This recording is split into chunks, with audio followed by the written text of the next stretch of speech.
Plus tard, il rencontre la jeune Hermione, jouée par Emma Watson, qui est... Eh bien... Tu es Harry Potter? Je suis Hermione Granger. Et... toi, tu es... Moi, Ron Weasley. Enchantée. Vous devriez mettre vos robes de sorcier. On ne va pas tarder à arriver.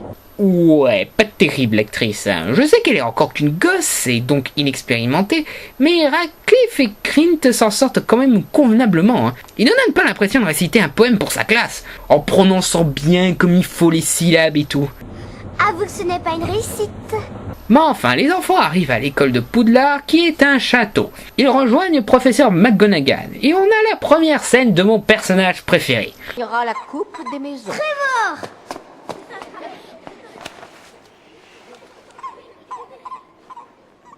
Ouais, les premières impressions ne sont jamais les bonnes. Vous verrez plus tard pourquoi j'adore ce mec. McGonagall explique que les élèves seront répartis en différentes maisons. Serre d'Aigle, Gryffondor, Pose-Souffle et Serpentard. Et qu'ils devront faire gagner à leur maison un concours avec des points qui seront ajoutés ou enlevés en fonction des exploits ou des infractions des élèves. Parce qu'ils seront une nouvelle famille, bla bla bla bla bla. Un des enfants reconnaît Harry. Lui, c'est Crabbe. Et lui, Goyle. Moi, je m'appelle Malfoy. Drago Malfoy. Mon nom te fait rire? C'est plus ton imitation ridicule de James Bond que ton nom qui me fait rire. Mais enfin, il propose à Harry de devenir son conseiller. Mais il refuse parce que Drago est tellement méchant qu'il lui manque plus qu'un t-shirt qui dit « Je suis un super vilain ». Mais enfin, ils entrent dans la salle commune de Poudlard, où Dumbledore fait quelques annonces, notamment un avertissement que s'ils vont dans la forêt interdite ou au 3e étage, ils risquent fortement de mourir. C'est petit là. Vient ensuite le choix des maisons. Chaque élève doit poser sur sa tête un chapeau qui parle et qui lit dans l'esprit de ceux qui le portent. Hermione et Ron vont à Gryffondor, tandis que Drago, sans même que le chapeau se pose sur sa tête, va à Serpentard, où soi-disant tous les sorciers tournent mal. Vient au tour d'Harry. Il se plie de ne pas aller à Serpentard, mais le chapeau pense que cela l'amènerait vers un chemin de grandeur. Harry insiste pour finalement aller à Gryffondor. Pendant le dîner, Harry pose des questions concernant un des professeurs, Rogue, joué par le charismatique Alan Rickman, qui l'inquiète particulièrement au point de rendre sa cicatrice plus douloureuse. Et on en profite pour rencontrer les fantômes de Poudlard. Parmi eux, il y a le Captain Crochet version Dustin Hoffman et Nick Quasi-Sans-Tête, joué par John Cleese. Cameo! Ouais, bon, celui-là je reconnais, c'est juste un cameo. On explore un peu plus Poudlard où on voit que les tableaux sont vivants, que les escaliers changent à chaque fois, que les dortoirs sont gardés par un tableau demandant un mot de passe pour entrer, que McGonagall en tant que professeur est sévère mais juste, et que Rogue n'est pas du tout impressionné par la célébrité d'Harry, se montrant même injuste en attaquant Harry parce qu'il n'est pas attentif alors qu'il recopiait tout ce qu'il disait. Monsieur Potter, notre nouvelle célébrité. Qu'est-ce que j'obtiens quand j'ajoute de la racine d'asphodèle en poudre à une infusion d'armoise? Vous ne savez pas. Essayons encore. Où iriez-vous, Monsieur Potter, si je vous demandais de me rapporter un bézoard? Je ne sais pas, monsieur. Et quelle est la différence entre le Napel et le Tulou? Je ne sais pas, monsieur. Navre. À l'évidence, la célébrité ne fait pas tout. Faut dire, je suis dans cette classe justement pour le savoir, hein. On découvre aussi qu'un des élèves, Sémus, est spécialisé dans un domaine, le plasticage. Ah cool, un sorcier corse. Vient ensuite le courrier, où Neville reçoit un objet appelé Rappel-tout, qui indique quand on oublie quelque chose. Mais Harry est plus intéressé par le journal du jour, parlant d'un cambriolage à Gringotts, perpétué par un mage noir qui n'a pourtant rien volé, qui semble plus intéressé par l'objet qu'a récupéré Hagrid. On enchaîne ensuite au cours de vol en balai. Neville perd vite le contrôle de son balai. Après quelques cascades dangereuses, il se mange le sol et perd son Rappel-tout que Drago récupère. Tandis que le professeur envoie Neville à l'infirmerie, Harry demande à Drago de rendre le Rappel-tout, qui bien sûr refuse et l'emmène hors de portée en balai. Harry le suit et rattrape en vol le Rappel-tout en se faisant remarquer par McGonagall, qui l'emmène auprès de Dubois, le capitaine de l'équipe de Quidditch de Gryffondor. C'est quoi le Quidditch? C'est un mix entre le foot et le baseball en balai. Sport assez dangereux, c'est pour ça que généralement les enfants de l'âge d'Harry ne sont pas admis. Mais McGonagall a apparemment parié beaucoup d'argent sur Gryffondor, donc il ferme les yeux sur ce point pour profiter du talent d'attrapeur d'Harry. En rentrant dans leur dortoir, un escalier amène Harry, Ron et Hermione au 3e étage, où ils sont obligés de se cacher pour ne pas être repérés et dénoncés par le gardien de l'école, Ruizard, joué par David Bradley.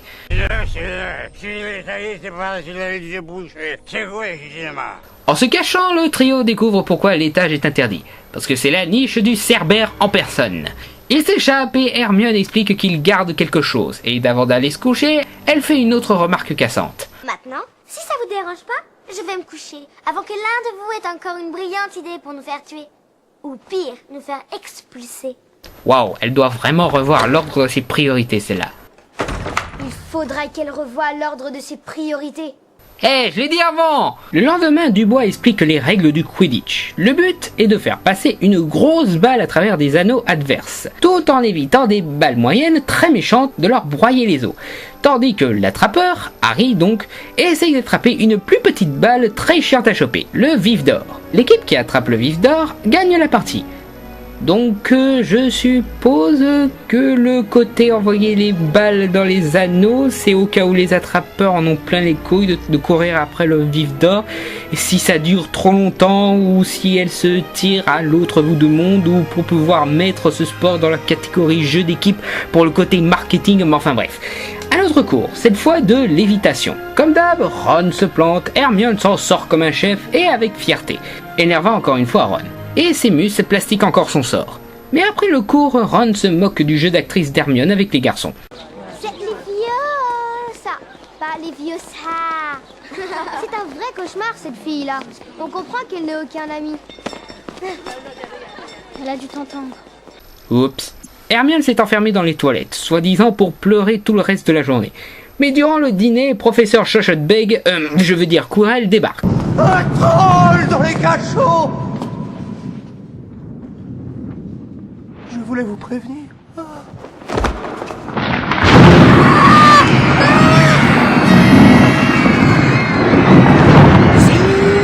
Silence! Waouh, Dumbledore est tellement badass qu'il arrive à faire oublier le dangereux troll qui se promène tranquille dans les couloirs, juste en gueulant « Vos gueules !» Tous les élèves sont renvoyés dans leur dortoir et les profs vont s'occuper du troll. Mais Harry et Ron s'inquiètent pour Hermione qui est toujours enfermée dans les toilettes, et qui donc n'est pas au courant de ce qui se passe. Ils vont la chercher et découvrent que le troll se dirige vers les toilettes. Je suppose que même les trolls ont des envies. Ils tombent bien sûr sur Hermione et cherchent à faire joujou avec. Mais nos deux héros arrivent à la rescousse. Enfin presque.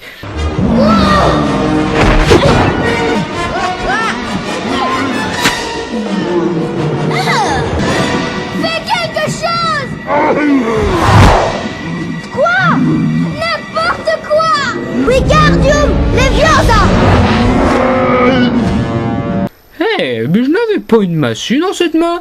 Oh la voilà, redescendez. Oh donc après une autre remarque dégueu sur la baguette d'Harry qui s'est enfoncée dans le pif du troll, les profs débarquent découvrant ce qui s'est passé. Hermione prend toutes les responsabilités, mais Harry et Ron la gloire de cette victoire. Et donc ils font gagner à Gryffondor 5 points. Seulement 5 points? Ils ont battu un putain de troll! Je rajouterai 2 petits zéros à ce chiffre pour cet exploit. Je sais bien qu'ils ont failli se faire tuer, mais Harry s'intéresse surtout à une blessure sur la jambe de Rogue, et le soupçonne donc d'avoir lâché le troll pour faire diversion et aller au 3e étage pour récupérer l'objet de Gringotts.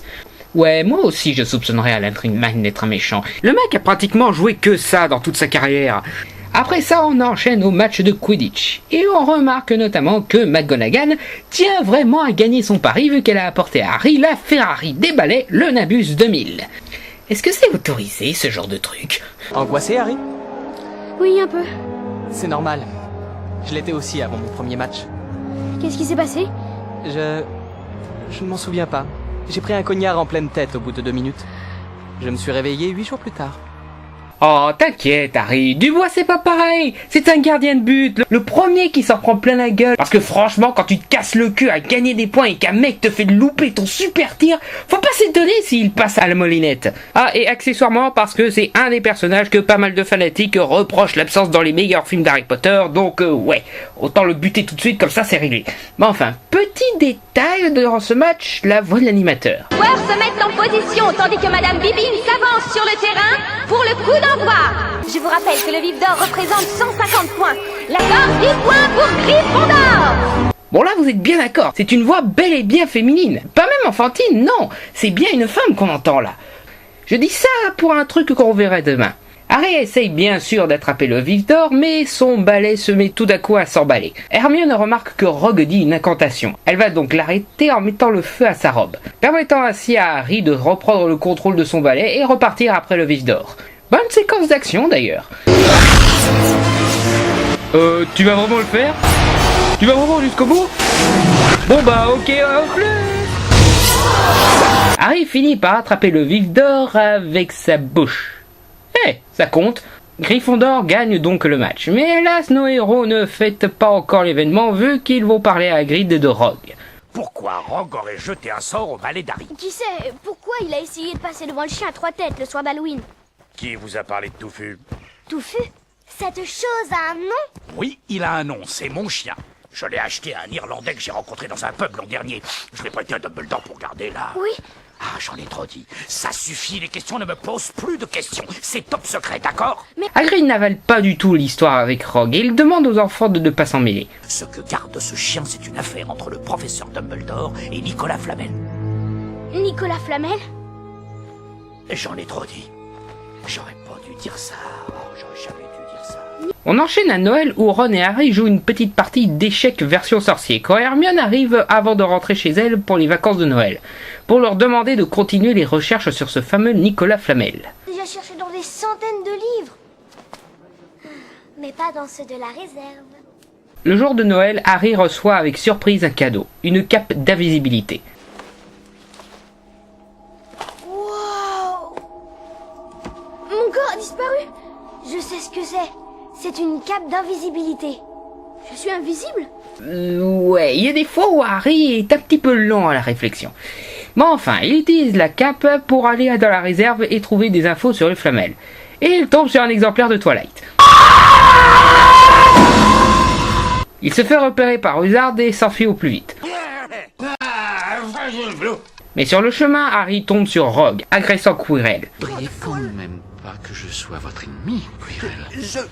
Je ne vois pas ce que vous voulez dire. Vous voyez parfaitement ce que je veux dire.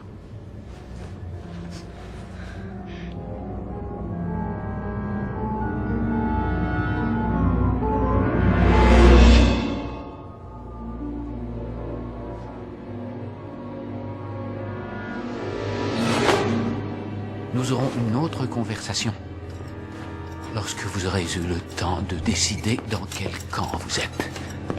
Allez, ça y est, c'est pas les yeux bouchés. C'est quoi le cinéma? Rien pour là. Qu'est-ce qu'il a dit? Il a dit une haie chez une haie, après chez il faille, chez qui il a fu et été chrié, chez Foix Cinéma. Rogue et les autres partis, Harry en profite pour ouvrir une porte qui le mène à une salle avec un miroir. En le regardant de plus près, il remarque 2 silhouettes apparaître. 2 silhouettes familières. Maman. Papa.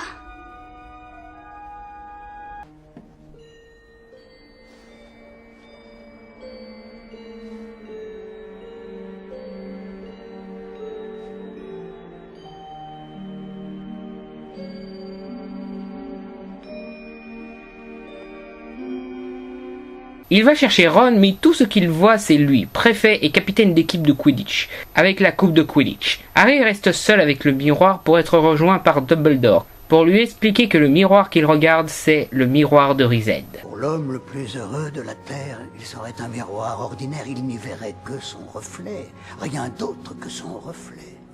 Alors, il nous montre ce que nous voulons voir. Tout ce que nous voulons voir. Oui et non. Il ne nous montre rien d'autre que le désir le plus profond, le plus cher que nous ayons au fond du cœur. Ce miroir ne peut vous apporter ni la connaissance, ni la vérité. Il lui explique aussi que le miroir va être déplacé et demande à Harry de ne pas chercher à le retrouver pour son propre bien.